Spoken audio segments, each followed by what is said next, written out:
بسم اللہ الرحمن الرحیم۔ تعارف۔ داستان ایمان فروشوں کی کا پانچواں اور آخری حصہ پیش کیا جاتا ہے۔ آپ اس حقیقت سے بے خبر نہیں ہوں گے کہ ہماری ابھرتی ہوئی نسل کا کردار مجروح ہو چکا ہے۔ اس قومی المیہ کے اسباب سے بھی آپ واقف ہوں گے، اگر نہیں تو ہم بتاتے ہیں۔ ایک سبب تو یہ ہے کہ بچوں کو اپنے آباء و اجداد کی روایات سے بے خبر رکھا جا رہا ہے۔ انہیں معلوم ہی نہیں کہ ان کی تاریخ شجاعت کے کارناموں سے بھرپور ہے۔ ان کی نصابی کتابوں میں بھی ان روایات کا ذکر نہیں ملتا۔ دوسرا سبب یہ ہے کہ ہمارے بچے اور نوجوان ایسی کہانیوں کے عادی ہو گئے ہیں جن میں تفریحی اور لذیذ مواد زیادہ ہوتا ہے، اور جن میں سنسنی، سسپنس، ہنگامہ آرائی اور جنسیت ہوتی ہے، اور جو جذبات میں ہلچل برپا کر دیتی ہے۔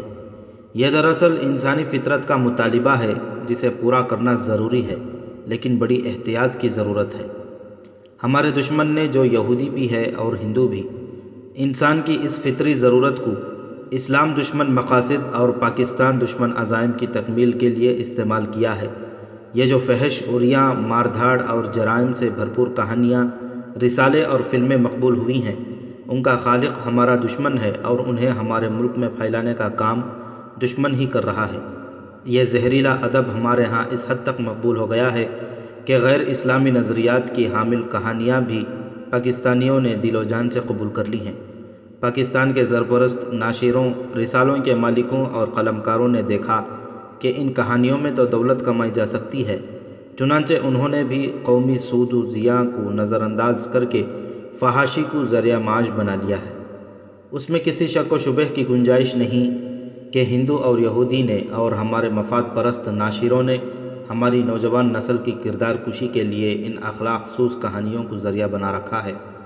ہم نے اپنی ابھرتی ہوئی نسل کے انفرادی اور قومی کردار کے تحفظ اور نشو و نما کے لیے حکایات میں سلطان صلاح الدین ایوبی کے دور کی سچی کہانیوں کا سلسلہ شروع کیا تھا۔ اس سلسلے کے ہم 4 حصے کتابی صورت میں پیش کر چکے ہیں۔ آخری حصہ پیش خدمت ہے۔ ان کہانیوں میں آپ کو وہ تمام لوازمات ملیں گے جو آپ کے اور آپ کے بچوں کے فطری مطالبات کی تسکین کریں گے۔ ان میں سنسنی بھی ہے اور سسپنس بھی، اور یہ کہانیاں آپ کو قدم قدم پر چونکائیں گی، مگر ان کی بنیادی خوبی یہ ہے کہ یہ اس قومی جذبے اور ایمان کو زندہ و بیدار کریں گی جسے ہمارا دشمن فحش اور اخلاق سوز کہانیوں کے ذریعے کمزور بلکہ مردہ کرنے کی کوشش کر رہا ہے۔ سلطان صلاح الدین ایوبی نے ایک جنگ میدان میں لڑی جسے صلیبی جنگوں کا سلسلہ کہا جاتا ہے۔ دوسری جنگ زمیندوز محاذ پر لڑنی پڑی۔ یہ جاسوسوں اور کمانڈو فورس کی جنگ تھی۔ یہ مختلف اوقات کی تفصیلی اور ڈرامائی وارداتیں ہیں جن میں آپ کو سلطان ایوبی کے اور صلیبیوں کے جاسوسوں، سراغ رسانوں، تخریب کاروں، گوریلوں اور کمانڈو عسکریوں کی سنسنی خیز، ولولہ انگیز اور چونکا دینے والے تصادم، زمیندوز تعاقب اور فرار ملیں گے۔ صلیبیوں نے مسلمانوں کے ہاں تخریب کاری، جاسوسی اور کردار کشی کے لیے غیر معمولی طور پر حسین اور چالاک لڑکیاں استعمال کی تھیں، اس لیے یہ عورت اور ایمان کی معرکہ آرائیاں بن گئیں۔ اگر آپ سچے دل سے فحش اور مخرب اخلاق کہانیوں سے اپنے بچوں کو محفوظ کرنا چاہتے ہیں تو انہیں داستان ایمان فروشوں کی کے سلسلے کی کہانیاں پڑھنے کو دیں۔ عنایت اللہ التمش۔ سانپ اور صلیبی لڑکی۔ خادمہ نے رضی خاتون کو محل کے اندر اندرونی دنیا کے اسرار بتا کر اس کے پاؤں تلے سے زمین نکال دی۔ وہ ان خوابوں سے بیدار ہو گئی جو دیکھ کر اس نے والی حلب عز الدین کے ساتھ شادی کر لی تھی۔ رضی خاتون عظیم عورت تھی، اسلام کی تاریخ ساز مجاہدہ تھی۔ اپنے مرحوم خاوند نور الدین زنگی اور پاسبان اسلام سلطان صلاح الدین ایوبی کی طرح رضی خاتون بھی جیسے صلیبیوں کے خلاف لڑنے اور سلطنت اسلامیہ کے اتحاد اور وسعت کے لیے پیدا ہوئی تھی۔ اگر خادمہ نے اسے جو راز بتایا وہ حقیقت تھا تو اس عظیم مجاہدہ کی کمند ٹوٹ چکی تھی اور اس کی تلوار کند کر کے اسے قیدی بنا لیا گیا تھا۔ اس کی نوجوان بیٹی شمس النساء اسی محل میں تھی جس کے ساتھ ابھی اس کی ملاقات نہیں ہوئی تھی۔ یہاں ہم آپ کو یاد دلا دیں کہ شمس النساء کی عمر اپنے باپ نور الدین زنگی کی وفات کے وقت 8-9 سال کی تھی۔ اس کا بڑا اور واحد بھائی الملک الصالح 11 سال کا تھا، جسے زنگی کے وفات کے بعد مفاد پرست عمرا اور فوجی حکام نے سلطان بنا دیا تھا۔ اسے وہ کٹ پتلی بنانا چاہتے تھے۔ سلطان ایوبی اس تباہ کن صورتحال پر قابو پانے کے لیے مصر سے آیا۔ یہ ایک قسم کی فوج کشی تھی۔ زنگی کی بیوہ رضی خاتون کی کوششوں سے دمشق پر سلطان ایوبی کا قبضہ ہو گیا۔ الملک الصالح اپنی فوج کی بہت سی نفری کے ساتھ بھاگ کر حلب چلا گیا۔ اپنی بہن شمس النساء کو بھی ساتھ لے گیا۔ ان کی ماں دمشق میں رہی اور صلیبیوں کے خلاف جہاد میں مصروف۔ شمس النساء 15-16 برس کی ہوئی تو اس کا بھائی بیمار ہو کر نزاح کے عالم کو جا پہنچا۔ اس نے ماں سے ملاقات کی، خواہش ظاہر کی۔ شمس النساء دمشق اپنی ماں کے پاس گئی اور کہا کہ اس کا اکلوتا بھائی اسے ملنا چاہتا ہے۔ رضی خاتون نے صاف انکار کر دیا اور کہا کہ اس کے لیے وہ اسی روز مر گیا تھا جس روز وہ سلطان بنا اور اس نے صلاح الدین ایوبی کے خلاف تلوار اٹھائی تھی۔ شمس النساء واپس چلی گئی۔ اس کا بھائی الملک الصالح مر چکا تھا۔ اب شمس النساء کی ماں رضی خاتون اسی محل میں جہاں اس کا بیٹا مرا تھا اپنے بیٹے کے جانشین عز الدین کی بیوی بن کر آئی۔ اسے اپنی بیٹی جو اسی محل میں ہی ہو سکتی تھی ملنے نہ آئی۔ رضی خاتون نے خادمہ سے پوچھا کہ اس کی بیٹی کہاں ہے اور کیا وہ اسے مل سکتی ہے؟ وہ یہیں ہے، خادمہ نے جواب دیا۔ یہ آپ اپنے آقا سے پوچھ لیں کہ آپ شمس النساء سے مل سکتی ہیں یا نہیں۔ اگر اس پر بھی پابندی ہوئی تو میں چوری چھپے ملاقات کرا دوں گی۔ تم نے اپنے گروہ کے جس کمانڈر کا ذکر کیا ہے اس کے ساتھ میری ملاقات ہو سکتی ہے؟ رضی خاتون نے پوچھا۔ کچھ دن گزر جانے دیں، خادمہ نے جواب دیا۔ یہ پتہ چل جائے کہ آپ پر کیا کیا پابندی عائد ہوتی ہے۔ آنے والے حالات کے مطابق ہر ایک مشکل کا حل نکل آئے گا۔ آپ کی شادی اچانک ہوئی اور اتنی جلدی ہوئی کہ ہم سب کو بعد میں خبر ہوئی، ورنہ آپ کو پہلے ہی خبردار کر دیا جاتا کہ شادی کی اس پیشکش کو قبول نہ کریں۔ اور میں یہ کس طرح یقین کر لوں کہ تم میری ہمدرد ہو اور میرے ہی خلاف جاسوسی نہیں کر رہی؟ رضی خاتون نے پوچھا۔ خادمہ کے ہونٹوں پر مسکراہٹ آ گئی۔ رضی خاتون کو گہری نظروں سے دیکھتے ہوئے بولی، اگر میں کوئی امیر کبیر عورت ہوتی، کسی محل کی شہزادی ہوتی، کسی شہزادے کی بیوی ہوتی اور میری حیثیت آپ جتنی ہوتی تو آپ مجھ سے ایسا سوال کبھی نہ پوچھتی۔ آپ ہر جھوٹ کو سچ مان کر دھوکے کا شکار ہو جاتی۔ میری حیثیت ایسی ہے کہ میرا سچ بھی جھوٹ لگتا ہے۔ کیا آپ کو ابھی تجربہ نہیں ہوا کہ صداقت اور جذبہ صرف غریبوں کے دلوں میں رہ گیا ہے؟ آپ کو آنے والے حالات بتائیں گے کہ آپ کو کس پر اعتبار کرنا چاہیے، ایک غریب خادمہ پر یا حلب کے بادشاہ پر جو آپ کا خاوند ہے۔ آپ مجھ پر اعتبار کرنے کا خطرہ مول لے لیں اور دعا کریں اللہ آپ کی اور ہماری مدد کرے۔ خادمہ کمرے سے نکل گئی۔ رضی خاتون الجھے خیالوں میں بھٹکتی رہ گئی۔ وہ کمرہ جس کی سجاوٹ اور جس کا سامان شاہانہ تھا اسے جہنم کی طرح نظر آنے لگا۔ 2-3 روز رضی خاتون کو عز الدین نظر نہ آیا۔ اسے کمرے میں کھانا وغیرہ پہنچایا جاتا رہا۔ خادمائیں اس کی حاضری میں کھڑی رہیں۔ اس کے آرام اور دیگر ضروریات کا خیال اس طرح رکھا جاتا جیسے وہ کوئی ملکہ ہو، مگر یہ شہنشاہی اسے ذہنی اذیت دے رہی تھی۔ وہ ایک سلطان کی بیوہ تھی۔ اس کی زندگی میں بھی اس نے اپنے آپ کو کبھی ملکہ یا شہزادی نہیں سمجھا تھا۔ اس کی صرف یہ خواہش تھی کہ مردوں کے دوش بدوش میدان جنگ میں جائے، صحراؤں میں لڑے اور اسے شہیدوں میں سے اٹھایا جائے۔ ایک روز عز الدین اس کے کمرے میں آ گیا اور مصروفیت کی بنا پر اتنے دن نہ آ سکنے کی معذرت کی۔ میں نے آپ کی غیر حاضری کی شکایت تو نہیں کی؟ رضی خاتون نے کہا، میں دلہن بن کے نہیں آئی۔ میرے دل میں ایسی بھی کوئی خواہش نہیں کہ آپ ہر وقت میرے ساتھ رہیں یا ہر رات میرے ساتھ گزاریں۔ میری آدھی سے زیادہ ازدواجی زندگی تنہائی میں گزری ہے۔ نور الدین زنگی مرحوم محاذ پر رہتے تھے اور میں ان کے نہیں، ان کی لاش کے انتظار میں رہتی تھی۔ محاذ پر نہ ہوں تو سلطنت کے کاموں اور فوج کی تربیت میں مصروف رہتے تھے، لیکن وہاں میں بھی مصروف رہتی تھی۔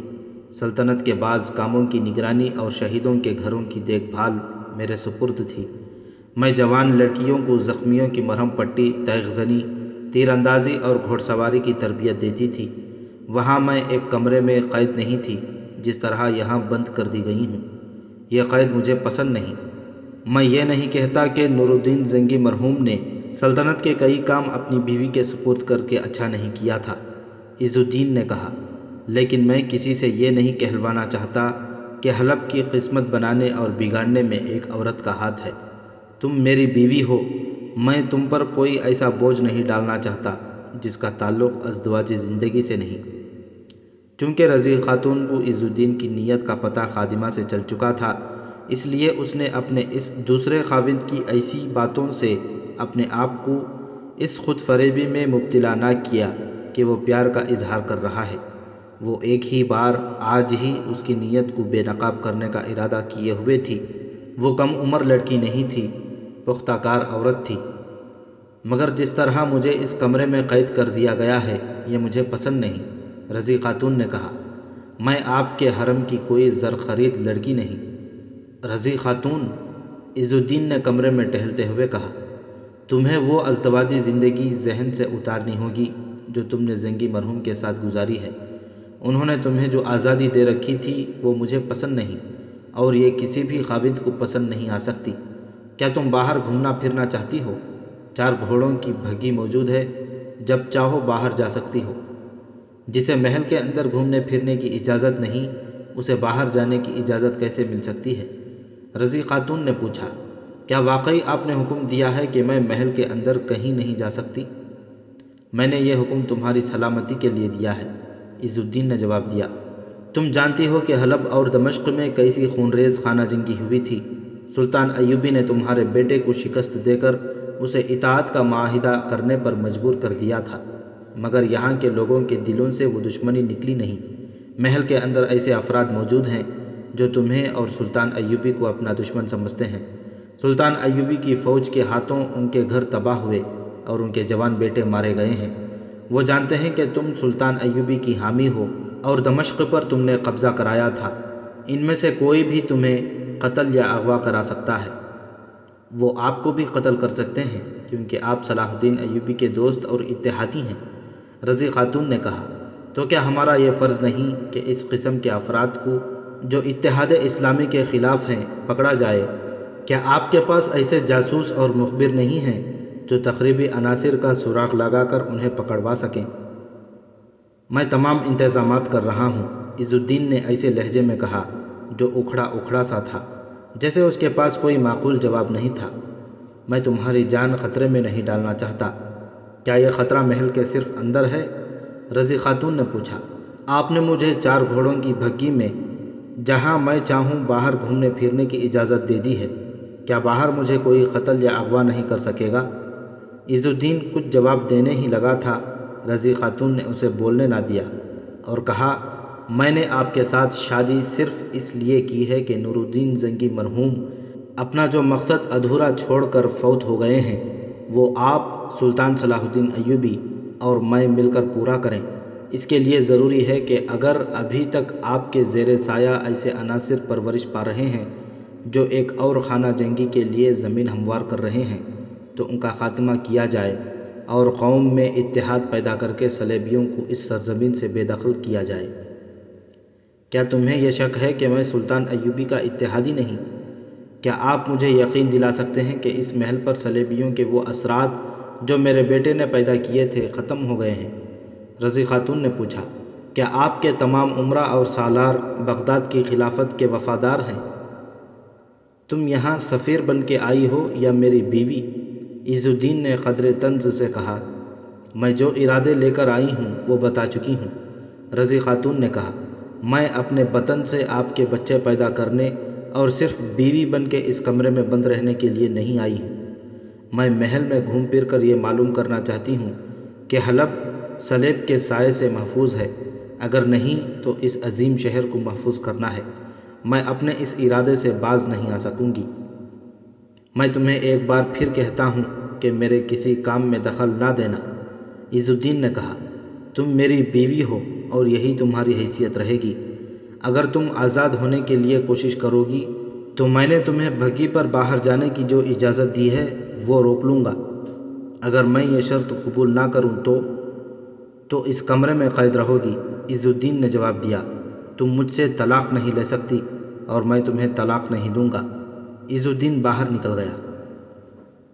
آپ نے غلطی کی ہے، خادمہ نے رضی خاتون سے کہا۔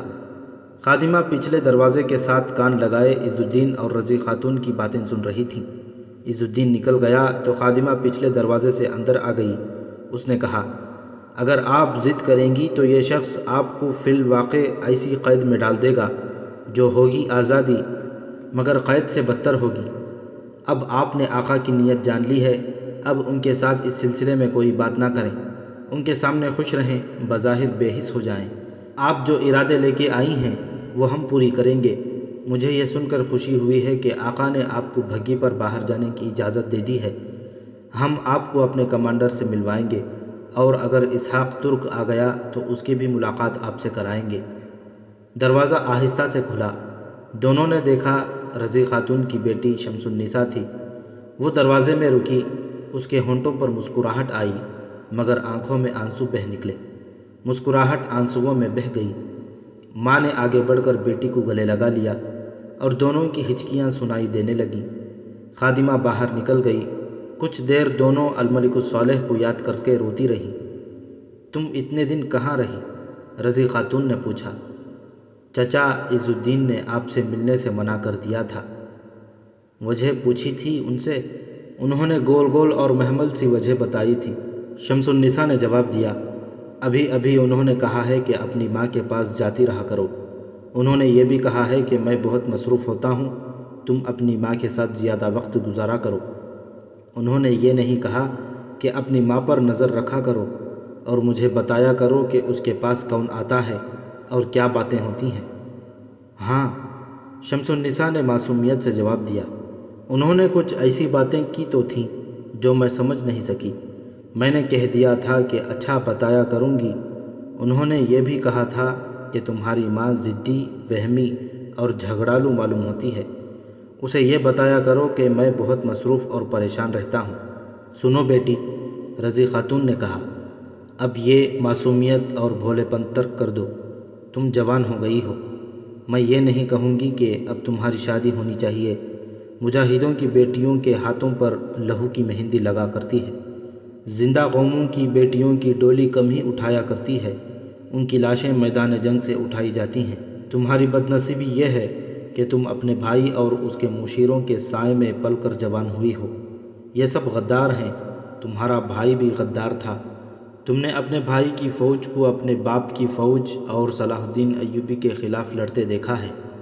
تمہارا بھائی، جسے میں اپنا بیٹا کہنے سے شرمندگی محسوس کرتی ہوں، صلیبیوں کا دوست تھا، ان صلیبیوں کا دوست جو تمہارے مذہب کے دشمن ہیں۔ تمہارا باپ ساری عمر ان کے خلاف لڑتا رہا ہے۔ بھائی الصالح کہا کرتا تھا کہ صلیبی بڑے اچھے لوگ ہیں۔ شمس النساء نے کہا، وہ صلاح الدین ایوبی کے خلاف باتیں کیا کرتا تھا۔ ماں نے شمس النساء کو بتایا کہ صلیبیوں کے عزائم کیا ہیں اور یہ بھی کہ ان کی دوستی میں بھی دشمنی ہے۔ رضی خاتون بولتی جا رہی تھی اور شمس النساء کی آنکھیں کھلتی جا رہی تھیں۔ ماں کا ایک ایک لفظ بیٹی کے دل میں اترتا جا رہا تھا، اس میں ممتا کا زہر بھی شامل تھا جس سے بیٹی مسحور ہوتی جا رہی تھی۔ مسلمان کا کوئی دوست نہیں، رضی خاتون نے کہا، دنیا کی ہر وہ قوم جو رسول خدا صلی اللہ علیہ وسلم کا کلمہ نہیں پڑھتی مسلمان کی دشمن ہے، اور ان کی دشمنی کی سب سے زیادہ خطرناک صورت ان کی دوستی ہے۔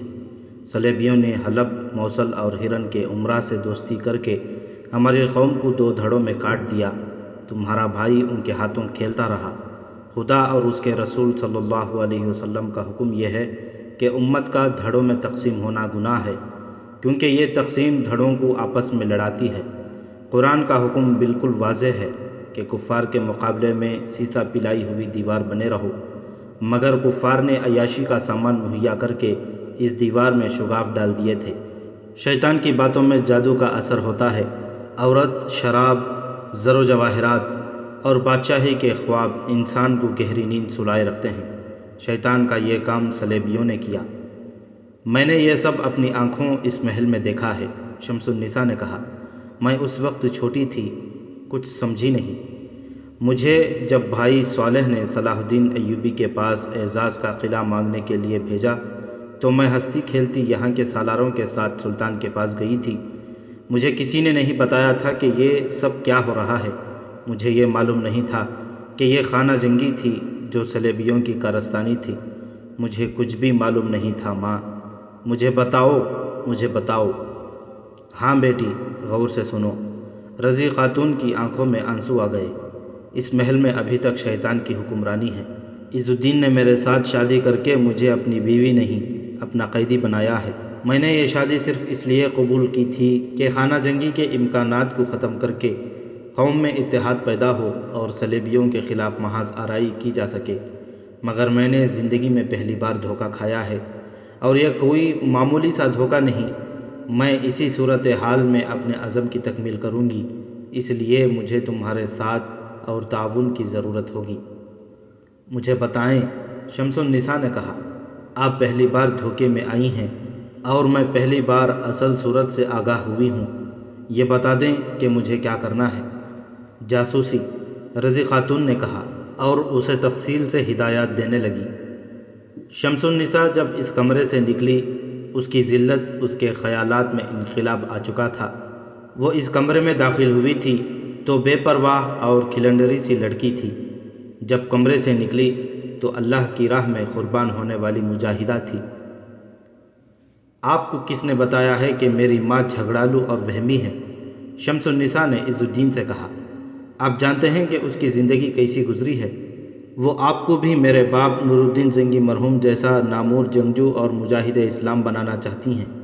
وہ میرے کاموں میں دخل دینا چاہتی ہے، عز الدین نے کہا۔ اسے یہ وہم ہے کہ میں صلیبیوں کا دوست ہوں۔ میں نے انہیں روک دیا ہے، شمس النساء نے کہا، اور ان کا یہ وہم بھی دور کر دیا ہے کہ آپ صلیبیوں کے دوست ہیں۔ انہیں غلط نہ سمجھیں، ان پر غیر ضروری پابندیاں عائد نہ کریں۔ میں نے کوئی پابندی عائد نہیں کی، عز الدین نے کہا۔ بھگی ہر وقت موجود ہے، اپنی ماں کو جب چاہو سیر کرانے کے لیے لے جایا کرو۔ ان کے درمیان اسی موضوع پر باتیں ہوتی رہیں۔ عز الدین نے شمس النساء کی باتوں کو سچ مان لیا۔ یہ باتیں عز الدین کے دفتر میں ہو رہی تھیں۔ شمس النساء وہاں سے نکلی تو باہر عامر بن عثمان کھڑا تھا۔ اس کی عمر ابھی 30 برس نہیں ہوئی تھی۔ وجیحہ اور بڑا ہی پرکشش جوان تھا۔ تیر اندازی اور تیغ زنی میں اس کا مقابلہ کوئی کم ہی کر سکتا تھا۔ دماغ کا بھی تیز تھا۔ وہ الملک الصالح کے خصوصی محافظ دستے کا کمانڈر تھا۔ اسی عمر میں اسے جسمانی اور ذہنی چستی کی بدولت اتنا بڑا عہدہ اور اتنی نازک ذمہ داری دے دی گئی تھی۔ اس کی رہائش محل کے اندر ہی تھی۔ تھوڑے ہی عرصے سے وہ شمس النساء میں دلچسپی لینے لگا تھا۔ شمس النساء کو پہلے ہی وہ اچھا لگتا تھا۔ اس لڑکی میں کھلنڈرا پن سا تھا۔ اسے باپ کی عظمت اور عزم سے کسی نے بھی آگاہ نہیں کیا تھا۔ اسے محل میں بے ضرر فرد سمجھا جاتا تھا۔ اس کا بھائی مر گیا تو عز الدین نے بھی اسے بھولی بھالی اور کھلنڈری لڑکی سمجھ کر آزادی دیے رکھی، اسی لیے وہ عامر بن عثمان سے ملتی ملاتی رہی۔ اب وہ جوان ہو گئی تھی، عمر 16 برس تھی۔ اس دور میں لڑکیاں قد کاٹ کے لحاظ سے عمر سے زیادہ جوان لگتیں، اور بعض اسی عمر میں 1-2 بچوں کی مائیں بن جایا کرتی تھیں۔ شمس النساء تو حکمران خاندان کی شہزادی تھی، اپنے قدرتی حسن سے کچھ زیادہ ہی حسین لگتی تھی۔ عامر بن عثمان میں اس کی جو دلچسپی تھی اس کا رنگ بدل چکا تھا۔ کبھی وہ اسے چھیڑ کر بھاگ جایا کرتی تھی، مگر اب اسے دیکھ کر شرما جاتی اور اسے چوری چھپے ملا کرتی تھی۔ یہ پاک محبت تھی جس کی شدت نے انہیں روح کی گہرائیوں تک ایک دوسرے کا گرویدہ بنا رکھا تھا۔ انہوں نے شادی کے عہد و پیمان کر رکھے تھے۔ مشکل یہ تھی کہ عامر بن عثمان شمس النساء کے خاندان کا ادنیٰ ملازم تھا۔ وہ اس لڑکی کے رشتے کی توقع رکھ ہی نہیں سکتا تھا، پھر بھی اس نے گھر والوں کا طے کیا ہوا رشتہ قبول کرنے سے انکار کر دیا تھا۔ شمس النساء عز الدین کے دفتر سے نکلی تو عامر باہر کھڑا تھا۔ شمس النساء اسے دیکھ کر مسکرائی اور اشارہ کر کے چلی گئی۔ عامر اس اشارے کو اچھی طرح سمجھتا تھا۔ اس نے سر ہلایا، جس کا مطلب یہ تھا کہ ضرور آؤں گا۔ جگہ پودوں اور درختوں میں ڈھکی چھپی تھی۔ اوپر رات کی تاریکی نے پردہ ڈال رکھا تھا۔ عامر بن عثمان اور شمس النساء محل کی رونق اور ہمہ ہمی سے بے نیاز اس جگہ بیٹھے ہوئے تھے۔ ان کے پرشباب جذبات پر والہانہ محبت کا نشہ طاری تھا۔ میں آج اپنی ماں سے ملی ہوں، شمس النساء نے بتایا، اور اب انہی کے ساتھ رہا کروں گی۔ تمہاری ماں بھی شاہی خاندان کی خاتون ہے، عامر نے کہا۔ وہ تمہیں کسی شہزادے کے ساتھ ہی بیاہنا پسند کریں گی؟ نہیں، شمس النساء نے کہا، وہ شاہی خاندان کی ضرور ہیں، لیکن اس خیمے میں رہنا پسند کرتی ہیں جو محاذ کے بالکل قریب ہو۔ وہ مجھے بھی سپاہی بنانا چاہتی ہیں۔ کیا یہ امید رکھی جا سکتی ہے کہ تم ان سے میرے متعلق بات کرو اور وہ مان جائیں؟ عامر نے پوچھا۔ اگر میں نے ان کی وہ امیدیں پوری کر دیں جو انہوں نے میرے ساتھ وابستہ کر دی ہیں تو میں ان سے اپنی ہر خواہش منوا سکتی ہوں۔ شمس النساء نے جواب دیا، تمہیں بھی ان کی امید پوری کرنی ہوگی۔ انہوں نے میرا نام لیا تھا؟ نہیں، شمس النساء نے جواب دیا، انہوں نے مجھے اپنا مقصد بتایا ہے جس کی تکمیل کے لیے انہیں میرے تعاون کی ضرورت ہے اور مجھے تمہاری مدد کی ضرورت ہے۔ اس سے پہلے کہ میں تمہیں یہ مقصد اور اپنے فرائض بتاؤں، میں تم سے حلف لینا چاہتی ہوں کہ تم مدد کرو یا نہ کرو، اس مقصد کو اور میری سرگرمیوں کو راز میں رکھو گے۔ اور اگر میں حلف نہ دوں تو؟ عامر نے ہنستے ہوئے اسے اپنے ساتھ لگا لیا۔ شمس النساء پرے ہٹ گئی۔ عامر پر سنجیدگی طاری ہو گئی۔ شمس النساء نے کہا، میں نے پہلے بھی وعدہ کیا ہے اور آج جیسی قسم کہو کہ کھا کر اپنا وعدہ دہراؤں گی کہ میری شادی ہوگی تو تمہارے ساتھ ہوگی، لیکن ان سے پہلے ہمیں وہ کام کرنا ہوگا جو ماں نے مجھے بتایا ہے۔ عامر بن عثمان کو حیرت اس پر ہوئی کہ شمس النساء کو اس نے ایسی سنجیدگی میں کبھی نہیں دیکھا تھا۔ وہ چونکا اور بولا، کیا تمہارے دل میں میری اتنی سی محبت رہ گئی ہے کہ تم مجھ سے حلف لینا ضروری سمجھتی ہو؟ کام کچھ ایسا ہی ہے کہ حلف ضروری ہے۔ شمس النساء نے جواب دیا، میں تو اپنی ماں کا حکم مانتے ہوئے جان بھی دے دوں گی، تم شاید ساتھ نہ دے سکو۔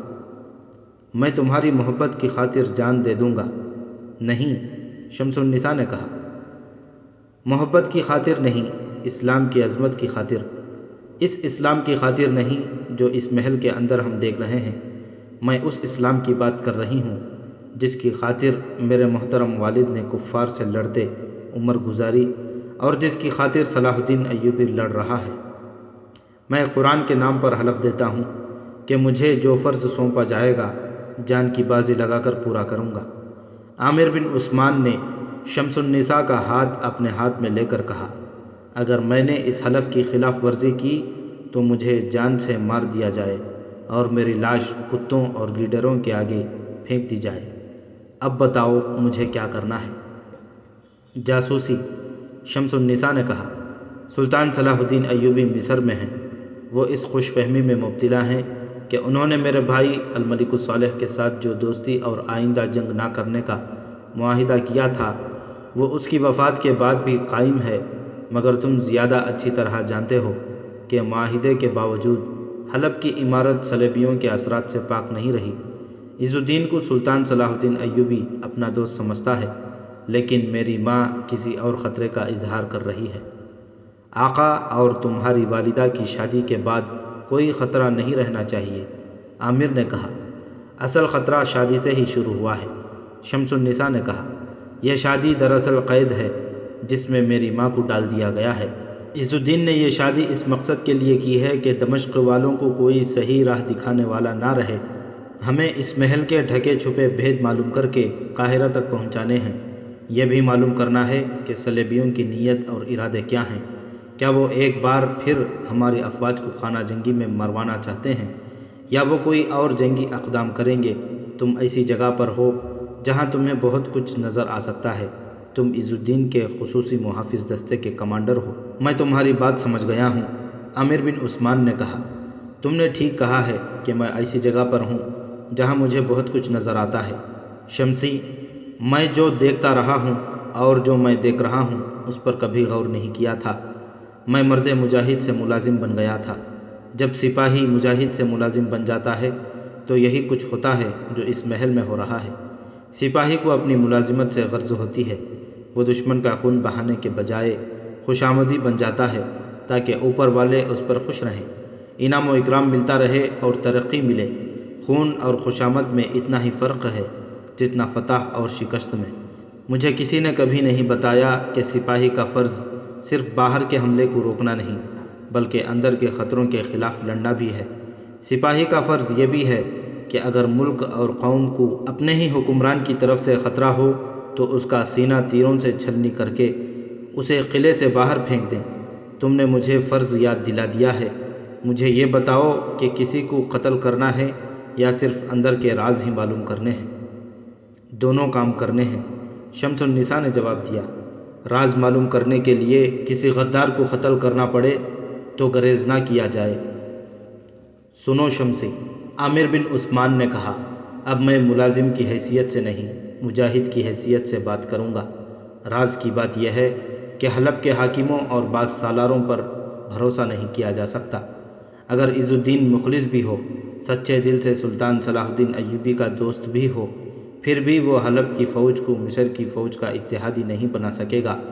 اس کے حاکموں، مشیروں اور وزیروں کے ایمان کو صلیبیوں نے خرید رکھا ہے۔ انہوں نے تمہارے بھائی کی وفات کے فوراً بعد عز الدین کو اس طرح پریشان کرنا شروع کر دیا ہے کہ کسی نہ کسی مد میں خرچ کرنے کے لیے اسے رقم مانگتے رہتے ہیں۔ سرکاری خزانہ تیزی سے خالی ہو رہا ہے، رقم اور سونا خرد برد ہو رہا ہے۔ میرا خیال ہے کہ یہ ایک سازش ہے جس کا مقصد یہ ہے کہ خزانہ خالی کر کے عز الدین کو مجبور کر دیا جائے کہ وہ صلیبیوں سے امداد لینے پر مجبور ہو جائے۔ اس سے اپنے حاکم وغیرہ جتنی رقم مانگتے ہیں وہ دے دیتا ہے۔ اس کا مطلب یہ ہوا کہ عز الدین کمزور حکمران ہے۔ شمس النساء نے کہا، اس کی کمزوری یہ ہے کہ وہ حکمرانی کی گدی کو چھوڑنا نہیں چاہتا۔ عامر بن عثمان نے جواب دیا، میں نے اس کی جو باتیں سنی ہیں ان سے معلوم ہوتا ہے کہ وہ حکمرانی قائم کرنے کے لیے صلیبیوں کے ساتھ ساز باز کر لے گا۔ میں اب اس کی اور اس کے مشیروں کی باتیں غور سے سنا کروں گا اور تمہیں بتاتا رہوں گا۔ یہ بھی ذہن میں رکھنا کہ یہاں صلیبیوں کے جاسوس موجود اور سرگرم ہیں۔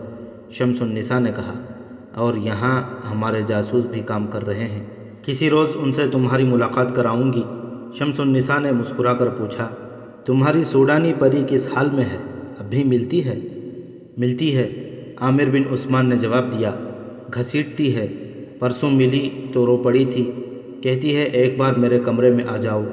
شمسی، میں اس لڑکی سے ڈرتا ہوں، تم جانتی ہو کہ اس کے حسن میں جادو ہے، اس کے طلسم میں آیا ہوا انسان نکل نہیں سکتا۔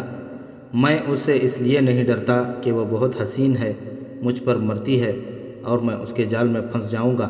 ڈر یہ ہے کہ وہ والی حلب عز الدین کے حرم کا ہیرا ہے، اس کا نام انوشی ہے، لیکن محل کے اندرونی حلقوں کے افراد اسے سوڈانی پری کہتے ہیں۔ اگر عز الدین یا اس کے کسی امیر وزیر کو پتہ چل گیا کہ یہ لڑکی مجھے چاہتی ہے تو لڑکی سے کوئی باز پرس نہیں ہوگی، سزا مجھے ملے گی۔ مجھے تہخانے میں باندھ کر ایسی اذیتیں دی جائیں گی کہ تم سنو تو مر جاؤ۔ مجھے یہ بھی ڈر ہے کہ میں نے اسے مایوس کیے رکھا تو وہ مجھ پر دست درازی یا بدنیتی کا الزام عائد کر کے مجھے قید میں ڈلوا دے گی۔ اسے ابھی تک یہ تو معلوم نہیں ہوا کہ تم مجھے چاہتے ہو اور ہماری ملاقاتیں ہوتی ہیں۔ شمس النساء نے پوچھا، جس روز اسے پتہ چل گیا وہ ہم دونوں کی زندگی کا آخری دن ہوگا۔ عامر بن عثمان نے جواب دیا، تمہیں شاید بخش دیا جائے، مجھے کوئی نہیں بخشے گا۔ انوشی دراصل صلیبیوں کا بھیجا ہوا تحفہ تھا۔ حلب میں یہ لڑکی آئی تو الملک الصالح بیمار پڑ گیا اور مر گیا۔ عز الدین نے آ کر حلب کی حکومت سنبھالی تو حکام نے انوشی اس کی خدمت میں پیش کی۔ اس کے ساتھ عز الدین نے رضی خاتون کے ساتھ شادی کر لی۔ یہ اس دور کے حکمرانوں کا دستور تھا کہ بیویاں الگ رکھتے تھے اور حرم میں بغیر شادی کی لڑکیاں الگ رکھتے تھے۔ صلیبیوں اور یہودیوں نے مسلمان امراء وزراء کی اس تباہ کن عادت کو اور زیادہ پختہ کرنے کے لیے انہیں اپنی لڑکیاں تحفے کے طور پر پیش کرنی شروع کر دی تھیں۔ پھر ان لڑکیوں میں انہوں نے جاسوسی کے فن کی تربیت یافتہ لڑکیاں بھیجنے کا سلسلہ شروع کیا۔ انہیں رقابت اور فتنہ فساد پیدا کرنے کی ٹریننگ دی گئی تھی۔ انوشی ایسی ہی تربیت یافتہ لڑکی تھی۔ وہ عز الدین کے محل کی ضیافتوں میں شراب پلاتی تھی، پیتی بھی تھی۔ اس نے حلب کے 2 ایسے حاکموں کو اپنے حسن اور فریب کے جال میں پھانس لیا تھا جو حلب کی قسمت بنا بھی سکتے تھے، بگاڑ بھی سکتے تھے۔ وہ عز الدین کے تو اعصاب پر غالب آ گئی تھی۔ وہ سراپا بدی تھی اور مجسم دعوت گناہ۔ عامر بن عثمان عز الدین کے قریب رہتا تھا کیونکہ وہ خصوصی محافظ دستے کا کمانڈر تھا۔ اس نے عز الدین کی حفاظت کے لیے محافظ دستے کے علاوہ درپردہ انتظامات بھی کر رکھے تھے۔ اس کی نظریں عقاب کی طرح تیز اور دوربین تھیں۔ انوشی نے اسے دیکھا تو یہ خبرو جوان اسے بہت اچھا لگا۔ اس نے عامر پر ڈورے ڈالنے شروع کر دیے، لیکن عامر اس کے ہاتھ نہ آیا۔ عامر کو معلوم تھا کہ حرب کے اس ہیرے کے ساتھ صرف بات کرتے بھی پکڑا گیا تو انجام ہولناک ہوگا۔ انوشی دوسرے تیسرے روز عامر بن عثمان سے ملتی اور والہانہ محبت کا اظہار کرتی تھی۔ عامر اسے ٹال دیا کرتا تھا۔ میں اس محل کا ملازم ہوں، عامر نے ایک روز اسے کہا تھا۔ اگر تمہارے دل میں میری سچی محبت ہے تو مجھ پر رحم کرو اور مجھ سے دور رہو۔ تمہاری طرف کوئی آنکھ اٹھا کر بھی نہیں دیکھ سکتا، انوشی نے اسے کہا۔ ایک بار میرے کمرے میں آ جاؤ۔ اسی دوران عامر اور شمس النساء کی چوری چھپے ملاقاتیں ہو رہی تھیں۔ قاضی بہاؤالدین شداد، جو اس دور کا عینی شاہد، اپنی یادداشتوں میں لکھتا ہے، عز الدین نے محسوس کر لیا تھا کہ وہ موصل اور شام کی اماراتوں کو اپنے ماتحت متحد نہیں رکھ سکے گا۔ وہ سلطان صلاح الدین ایوبی سے بہت ڈرتا تھا۔ اس کے ماتحت جو امیر اور وزیر تھے وہ عز الدین سے اتنی زیادہ رقموں کا مطالبہ کرنے لگے جو وہ نہیں دے سکتا تھا، کیونکہ خزانے میں اتنی سکت نہیں تھی اور وسائل بھی محدود تھے۔ اپنی یادداشتوں میں آگے چل کر قاضی بہاؤالدین شداد نے لکھا ہے کہ عز الدین کو یہ خطرہ تھا کہ سلطان ایوبی کو حلب کے ساتھ دلچسپی ہے، اس لیے وہ حلب پر ضرور قبضہ کرے گا۔ عز الدین سلطان ایوبی کے خلاف آمنے سامنے کی جنگ لڑنے سے گریز کرتا تھا۔ اس نے اپنے ایک بڑے ہی قابل اور دلیر سالار مظفر الدین ککبوری سے مشورہ کیا، جو 7 تہوں میں چھپا ہوا ایک راز تھا۔ موصل کا والی عز الدین کا بھائی عماد الدین تھا، جو کھلم کھلا سلطان ایوبی کے خلاف تھا۔ حلب اور موصل میں یہ انقلاب آیا کہ عز الدین نے موصل کی حکمرانی سنبھال لی اور عماد الدین حلب آ کر والی حلب بن گیا۔ امارتوں یا سلطنتوں کا یہ تبادلہ دونوں کے باشندوں کے لیے ایک معمہ تھا۔ متعدد مورخین نے اس تبادلے پر اظہار خیال کیا ہے۔ ہر ایک نے مختلف رائے دی ہے۔ اس وقت کے وقائع نگاروں کی تحریروں سے کچھ بھید بے نقاب ہوتے ہیں۔ عز الدین جب موصل کے قلعے میں گیا تو رضی خاتون اور اس کی بیٹی شمس النساء اس کے ساتھ تھیں۔ اس کا ذاتی محافظ دستہ بھی ساتھ تھا، جس کا کمانڈر عامر بن عثمان تھا۔ یہ بہت ہی بڑا قافلہ تھا۔ کئی اونٹوں پر پالکیاں تھیں جن کے پردے گرے ہوئے تھے۔ رضی خاتون اور شمس النساء کا اونٹ سب سے آگے تھا۔ رضی خاتون کی خادمہ بھی ساتھ تھیں۔ رات کو راستے میں ایک جگہ قیام بھی کرنا تھا۔ عز الدین کو موصل پہنچنے کی جلدی تھی، اس لیے اس نے قافلے کا سربراہ مقرر کیا اور خود قیام کیے بغیر اپنے چند ایک محافظوں اور 2-3 مشیروں کے ساتھ سفر جاری رکھا۔ عامر بن عثمان کو قافلے کے ساتھ رہنے دیا گیا۔ سورج غروب ہوتے ہی خیمے نصب کر دیے گئے۔ رضی خاتون کا خیمہ ان خیموں سے بہت دور نصب کیا گیا جن میں رات حرم کی لڑکیوں کو رہنا تھا۔ عز الدین نے خاص طور پر حکم دیا تھا کہ رضی خاتون اور شمس النساء کو حرم کے خیموں سے دور رکھا جائے۔ قیام کی جگہ سرسبز اور چٹانی تھی، چٹانوں پر بھی سبزہ تھا، ہری بھری جھاڑیوں کی بہتات تھی۔ رات کو عامر بن عثمان مشعلوں کی روشنی میں حفاظتی انتظامات دیکھتا پھر رہا تھا۔ ان دنوں وہاں کوئی خطرہ نہیں تھا، کہیں بھی لڑائی نہیں ہو رہی تھی۔ سلطان ایوبی مصر میں تھا اور صلیبی کہیں دور بیٹھے سلطان ایوبی کی اگلی چال کے انتظار میں تیاریاں کر رہے تھے۔ پھر بھی عامر کا یہ فرض تھا کہ خیمہ گاہ اور جانوروں کے ارد گرد گشت کا انتظام کرتا۔ وہ حرم کے خیموں سے ذرا دور گھوم کر گزرتا تھا۔ اس وقت وہ اکیلا تھا۔ خیموں سے کچھ اور دور گیا تو اسے اپنے سامنے ایک سایہ سا نظر آیا۔ اس نے قریب جا کر گھوڑا روک لیا۔ میں نے تمہیں اندھیرے میں اتنی دور سے پہچان لیا ہے، تم قریب آ کر بھی مجھے نہیں پہچانتے؟ یہ انوشی کی آواز تھی۔ عامر بن عثمان نے آواز پہچان کر کہا، مجھے ابھی بہت کام کرنا ہے۔ اتنی وسیع خیمہ گاہ اور اتنے سارے جانوروں کی حفاظت کا انتظام میرے ذمے ہے، مجھے مت روکو۔ انوشی اس کے گھوڑے کے آگے آ کر لگام پکڑ چکی تھی۔ بولی، گھوڑے سے اتر آؤ عامر، جن کا تمہیں ڈر تھا وہ موصل چلے گئے ہیں، اتر آؤ۔ عامر گھوڑے سے اترا۔ انوشی نے اسے بازو سے پکڑا اور ذرا پرے چٹان کی اوٹ میں بٹھا لیا۔ عامر نے سدھائے ہوئے جانور کی طرح کوئی مزاحمت نہ کی۔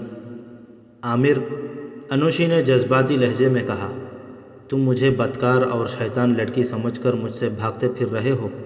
مجھے معلوم ہے کہ تم میری اصلیت سے اچھی طرح واقف ہو۔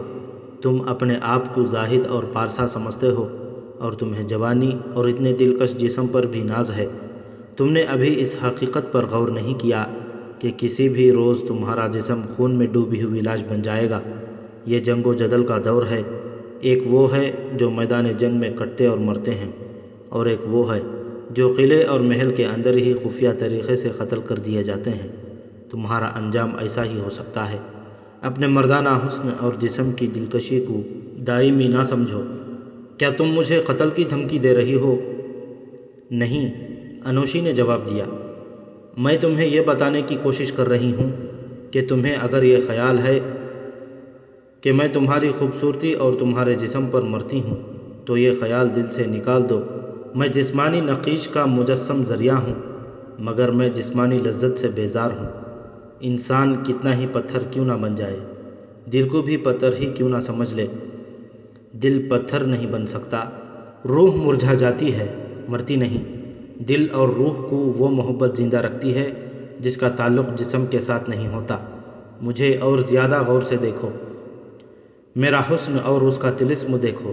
میں گناہ کرتی ہوں اور دوسروں کو گناہوں کی ترغیب دیتی ہوں۔ مجھے لوگ شہزادی نہیں پری کہتے ہیں۔ تمہارے بادشاہ اور عمرا میرے قدموں میں ایمان اور اپنا سر رکھ دیتے ہیں، مگر میں ایک ایسی تشنگی سے دوچار رہی جسے میں کبھی بھی نہ سمجھ سکی۔ تمہیں دیکھا تو تم مجھے بہت اچھے لگے۔ میں پہلی بار جب تمہارے قریب آئی تھی تو میری نیت صاف نہیں تھی۔ تم نے جب مجھے ٹال دیا اور اس کے بعد بڑے اچھے لفظوں میں دھتکار دیا تو مجھے معلوم ہو گیا کہ وہ تشنگی کیا ہے جو مجھے پریشان کیے ہوئے تھی۔ میں تمہیں دل کی گہرائیوں سے چاہنے لگی۔ یہ تمہاری صورت کا نہیں، سیرت کا اثر تھا، اور یہ اثر ایسا تھا جس نے میرے دل میں ان سب کے خلاف نفرت پیدا کر دی جو مجھے عیاشی کا کھلونا سمجھتے ہیں اور جو اپنا ایمان اور اپنا قومی وقار میرے ہاتھ سے لیے ہوئے شراب کے پیالے میں ڈبو دیتے ہیں۔ وہ جذبات سے مخمور آواز سے بول رہی تھی، اور عامر بن عثمان اس ذہنی کیفیت میں سن رہا تھا کہ دل میں یہ ڈر تھا کہ کسی نے دیکھ لیا تو مارا جائے گا۔ یہ خدشہ بھی تھا کہ شمس النساء اس کی تلاش میں ادھر آ نکلی تو اس کی محبت کا خون ہو جائے گا۔ وہ صرف سن رہا تھا۔ اتنی حسین لڑکی کی ایسی جذباتی باتیں اس کے دل پر کوئی اثر نہیں کر رہی تھیں۔ کیا تم ڈرتے ہو یا تمہارا دل مردہ ہو گیا ہے؟ انوشی نے اس کے گال ہاتھوں میں تھام کر کہا۔ اگر میرا دل مردہ نہیں ہوا تو میں مان ہی نہیں سکتی کہ تمہارا دل مر گیا ہے۔ اس نے کان عامر کے سینے کے ساتھ لگا دیا۔ اس کے معطر اور ریشم جیسے بکھرے بکھرے بال عامر کے جوان سال گال سے چھونے لگے۔ وہ آخر جوان تھا، اس کی ذات میں ہلچل سی بپا ہوئی۔ اسے انوشی کی ہنسی کا ترنم سنائی دیا۔ ہنس کر بولی، دل زندہ ہے، دھڑک رہا ہے۔ میں تم سے کیا مانگتی ہوں؟ کچھ بھی نہیں۔ تم مجھ سے مانگو، ہیرے جواہرات، سونے کے سکے، کہو کیا چاہیے؟ مجھے کچھ بھی نہیں چاہیے سوڈانی پری، مجھے انوشی کہو، لڑکی نے کہا۔ سوڈانی پری کہنے والے محبت سے عاری ہیں، گنہگار ہیں۔ تم ان سب سے بلند ہو، پاک ہو۔ مجھ سے خزانے لے لو، ان کے عوض مجھے محبت دے دو۔ اس نے اپنا گال عامر کے گال کے ساتھ لگا لیا۔ عامر تڑپ کر پیچھے ہٹ گیا۔ اس کی حالت اب اس پرندے کی سی تھی جسے پنجرے میں بند کر لیا گیا ہو۔ وہ تڑپنے اور پھڑکنے لگا۔ معلوم ہوتا ہے تمہارے دل میں کسی اور کی محبت ہے، انوشی نے کہا۔ میرے طلسم میں کوئی کبھی یوں تڑپا نہیں۔ مجھے کہہ دو کہ تمہیں مجھ سے محبت نہیں۔ اس نے دانت پیس کر کہا۔ تمہیں اتنا بھی احساس نہیں کہ ایک گنہگار لڑکی تم سے پاک محبت کی بھیک مانگتی ہے، اور ہو سکتا ہے وہ گناہوں سے توبہ کر کے تمہارے قدموں میں سجدہ ریز ہو جائے۔ بدبخت انسان، یہ بھی سوچ لو کہ تم اس لڑکی کو دھتکار رہے ہو جس نے حکومتوں کے تختے الٹ دیے ہیں اور جو بھائی کے ہاتھوں بھائی کا خون بہا دیتی ہے۔ تم میرے سامنے ایک کیڑے سے بڑھ کر کوئی حیثیت نہیں رکھتے۔ پھر مجھے مسل ڈالو۔ عامر نے کہا، میں تمہارے قابل نہیں۔ وہ اٹھ کھڑا ہوا۔ میں تم سے کچھ نہیں مانگتی عامر۔